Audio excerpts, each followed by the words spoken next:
A lot of organisations and a lot of staff can find virtual meetings really frustrating. They can turn up to a meeting space and the technology not work. They can find it really difficult to join meetings and manage meetings. They might not be heard when they're in meetings, or they might not hear the remote participants properly. A Microsoft Teams Room is a hardware solution designed to make the most of Microsoft Teams meetings.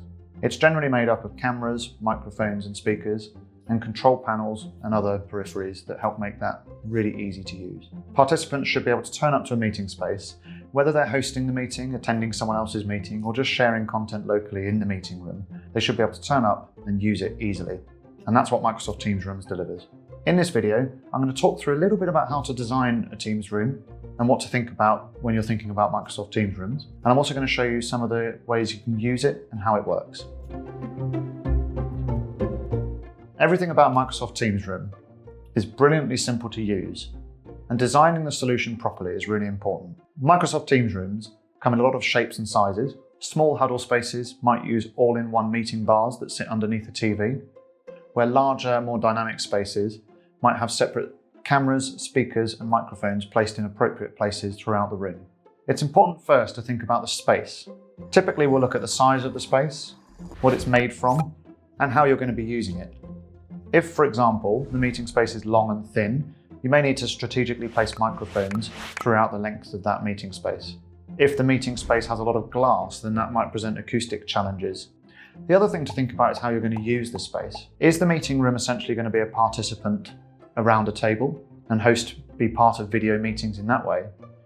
Or are you also going to use the space to make presentations, perhaps host webinars, and deliver lots of content?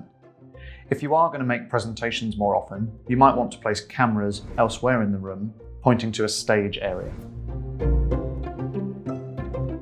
Scheduling meetings in a Microsoft Teams room is really easy. When you're creating the meeting, simply invite the room to the meeting, and if the schedule's available, the room will accept that meeting. If it's already booked in another meeting, it'll decline. When you arrive in the meeting space, you'll see the schedule of meetings appear on the touchpad controller. And if the meeting you've requested and they've accepted is a Teams meeting, there's a blue join button here. When you press the blue join button, the meeting will launch. Once you're in the meeting, you can see the meeting credentials, the ID and the password here.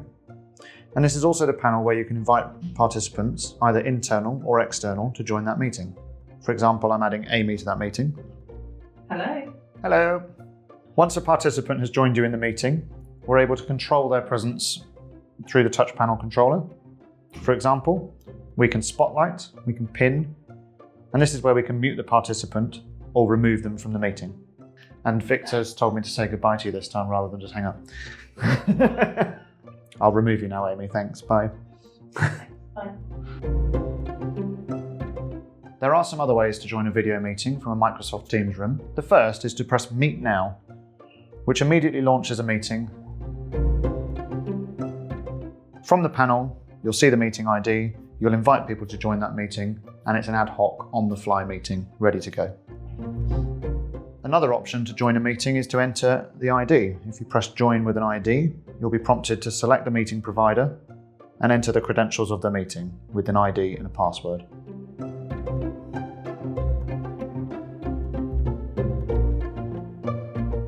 Typically, Teams rooms will allow you to control camera settings from the touchpad controller. Going to camera control, you can manually set where the camera is, zooming in and out and tracking around. Or you can take advantage of facilities like auto framing or speaker tracking. Auto framing is really popular as a camera mode. What auto framing does, it frames the picture to accommodate the people in the room. If there's one person in the room, it'll zoom in on that individual and not have lots of empty space in the meeting room, making the interaction feel a lot more personal. If there are more people in the room, it'll automatically zoom out to appropriately capture the people. Another option is speaker tracking. Speaker tracking will follow the individual that's talking, and when someone else starts talking, it'll switch the camera over to them. This can be really useful for environments where people are presenting information and one individual is doing most of the talking. Or, for example, if you're hosting a webinar where there's a panel discussion and people are taking it in turns. That said, a lot of meetings have a lot of interruption, and it takes a moment to flip from one speaker to the next, so it can get confused.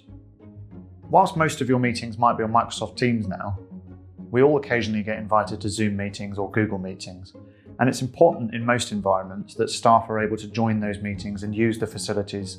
All Microsoft Teams rooms that we deliver come supplied with the ability to plug in either wirelessly or through a wired connection, so you can extend the use of the cameras, the speaker and the microphones in the room. If what we've talked about in this video seems suitable for your business or you'd like to find out more, please get in touch with us. You can find Agile Comms on Instagram, Facebook and LinkedIn, or you can go to our website, agile-comms.co.uk.